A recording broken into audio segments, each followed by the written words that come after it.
There's a car up there.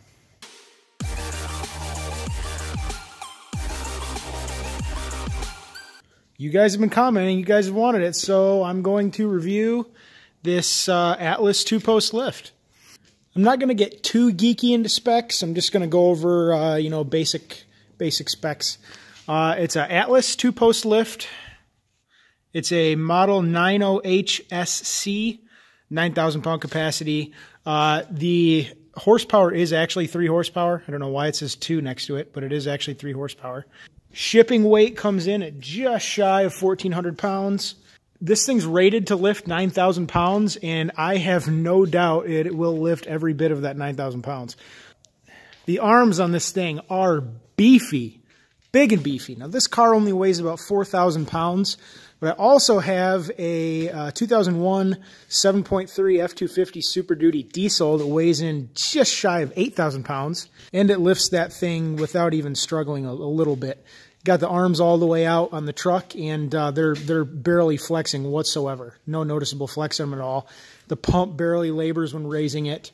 You know, this lift is not ALI certified, like a bend pack, or I think some Challenger lifts are ALI certified. Actually, I think some of the more expensive Atlas models are as well. But this thing is not ALI certified, but it definitely has Atlas build quality. This thing is built way more beefy than what it needs to be, but that's not a complaint when you're going to be walking under a giant metal weight.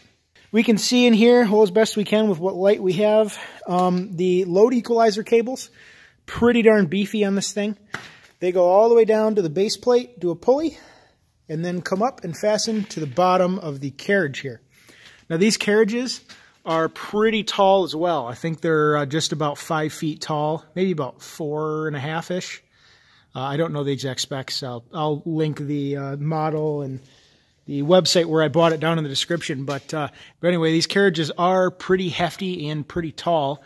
That's definitely good when lifting something heavy, because the farther you can spread out the weight of the vehicle in the column, the less stress it puts on the column.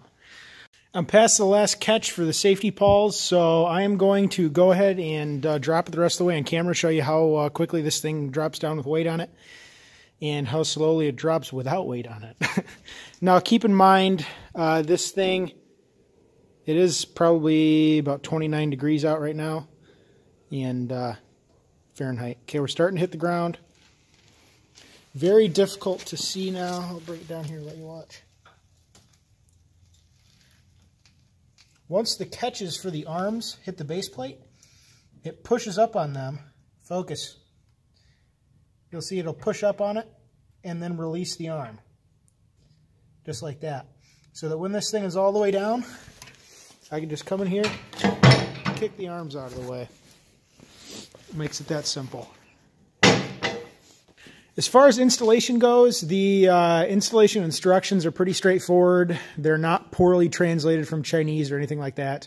This lift is made in China. No surprise, everything is nowadays.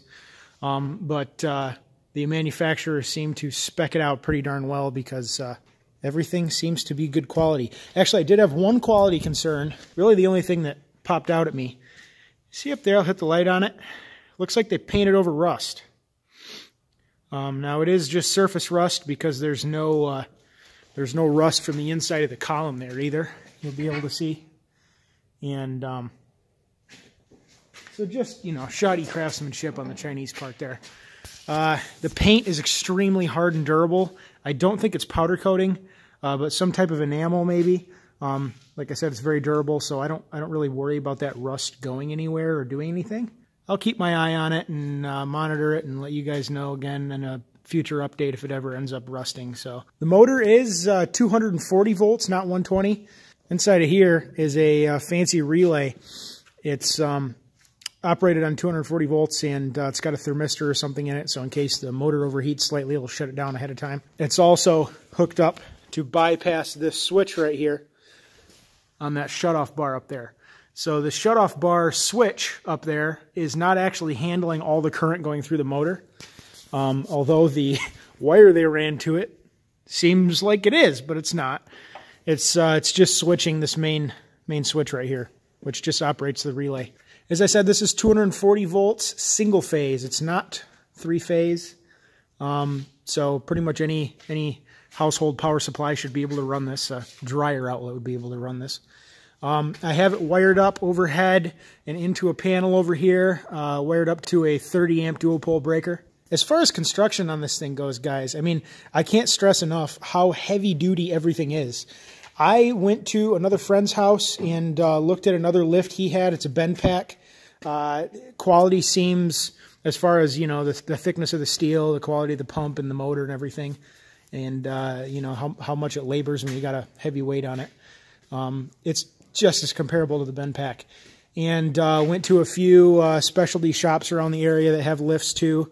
Above ground lifts, that is.